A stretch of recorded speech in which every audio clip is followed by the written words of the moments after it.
What's up, ATC gang? Welcome back to another video. Happy Vlogmas Day 11. Y'all, here in Virginia, it had the nerve to snow. So that inspired today's video. We're going to make some snowflake Oreos, some Geode Pops, and some snowflake or frozen themed pretzel rods. So if you love goodies, I hope you tuned in yesterday and you're going to love today's video as well. So this is a holiday baking collab and it's hosted by Small Town 6, so I'll have her channel and the playlist linked down below so you can continue to get more inspiration. So if you want to see how our treats turned out, keep watching. So with treat making with chocolate, the key is the consistency. So you want to make sure you're not thinning your chocolate out, or make sure it's not too thick. That's something that just comes with practice. But I just showed you guys, I thinned mine out with coconut oil, and I dyed this because I wanted it to be blue. So for this part of the snowflake, the actual snowflake will peek through. It'll be like a 3D design when I'm done. So I just used 2 little drops of food coloring, and when you're coloring chocolate, it has to be the food coloring that is made for chocolate. It's not the one that you just use in any other recipe. It has to be oil based. So you can use a toothpick or like a spoon the way I'm doing it, and just carefully get chocolate into the lower part of this shell, and as you go along you just continue to spread it and tap it. Tapping it releases the air bubbles, and then it thins it out so that as this first layer dries, it dries flat. Once you're done filling up all of the stars or whatever design you decide to do, you just let this first layer sit for about 10 to 15 minutes and it will harden. Now that has already sat, so I'm coming in to show you after 30 seconds what the chocolate looks like in the microwave and how thick it was. You cannot dip treats or do molds with chocolate that is too thick. So I just added a tablespoon of coconut oil, and see how it starts to become more fluid. This is the consistency that you guys want. So I bent over to pull the air fryer out, looked over and felt drips. Why?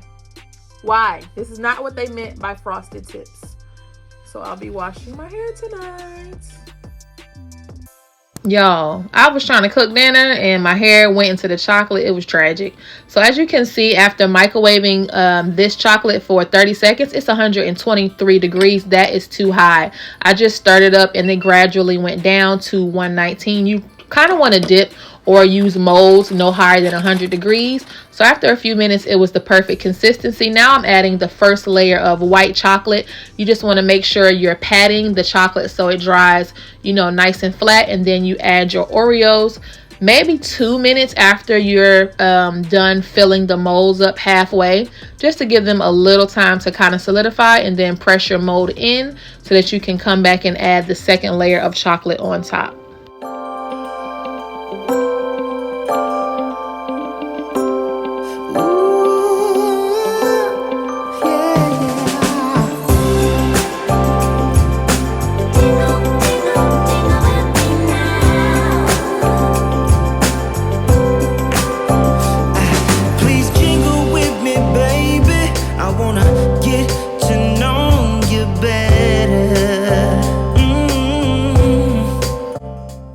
So I let these sit in the fridge for about 15 minutes. And as you can see a little bit of the Oreo. We'll fix that. And you can see some of the sharp edges. So to make it even, you just put a little bit of pressure and roll it on some parchment paper. And that will get everything nice and smooth. Now to cover up the Oreo that's peeking through, once you put your little luster dust on, you're going to be good to go.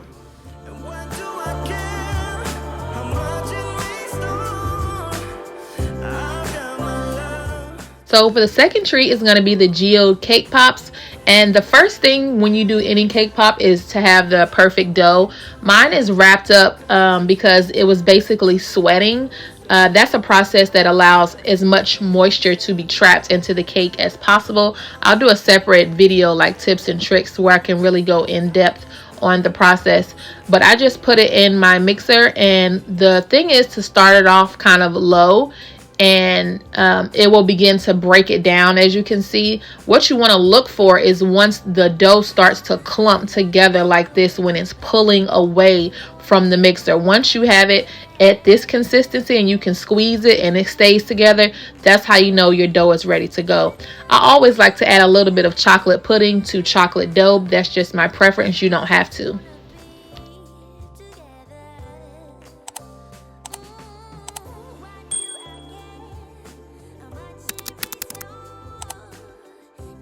Now, once you have your dough out of the mixer, I like to take my time and knead each piece of dough before I put it in this meat baller, just to make sure it's nice and firm and it's going to stay together.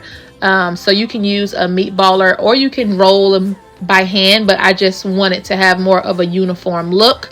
You squeeze out the excess and you put them to the side. What we're going to do is let these sit on the counter, or you can put them in the refrigerator. You just have to be careful when it's time to dip that you're not dipping ice cold cake pops, because that will cause cracks. As far as the first step to dipping, you put the stick in the actual I'm sorry, you guys. My brain is like not working with me. You put the stick in the actual milk chocolate and you put that inside of the cake dough and let it sit before you dip it. Don't put the stick in and immediately dip. Let them sit to the side for 15 minutes.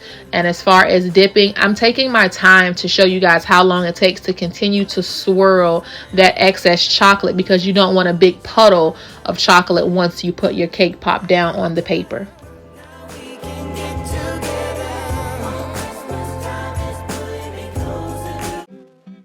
Okay guys, now I'm showing you how I take a serrated knife and carefully cut into the cake pop, because you have to make sure you cut out a small enough piece where you still will have the integrity of the cake pop, but you also go in and dig out a little piece of the cake so that the crystals are actually sitting inside of the cake. It just goes to the final look to have the crystals inside of the cake pop versus just sitting on the top. Now, once you have them cut out in whatever shape you like, all you do is come in with your melted chocolate, fill the gap back up. Take your time and do this so it has an overall nice and neat look. And then you take your rock candy. I can make a separate video to show you guys how to make this, or you can purchase it and you build it however you like.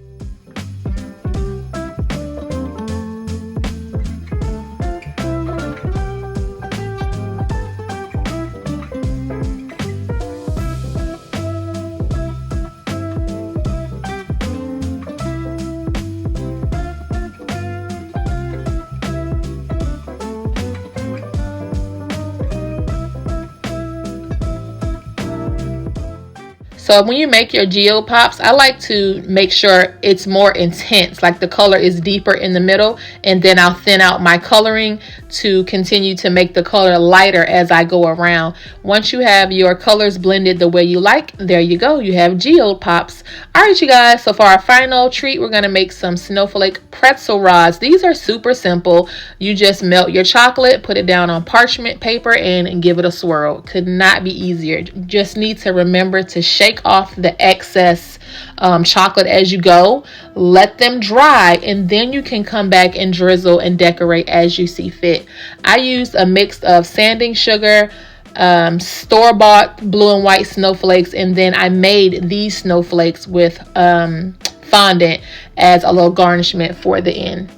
If you guys are still here, go ahead and drop this emoji in the comments. I thank you for being here, and I want to encourage you that whatever you have going on in your life, you can make it. I have sickle cell anemia, and I just go through a number of hospitalizations and things on a daily basis, but I just want to encourage you that if I can do it, you guys can do it. I would love to have you join the fam.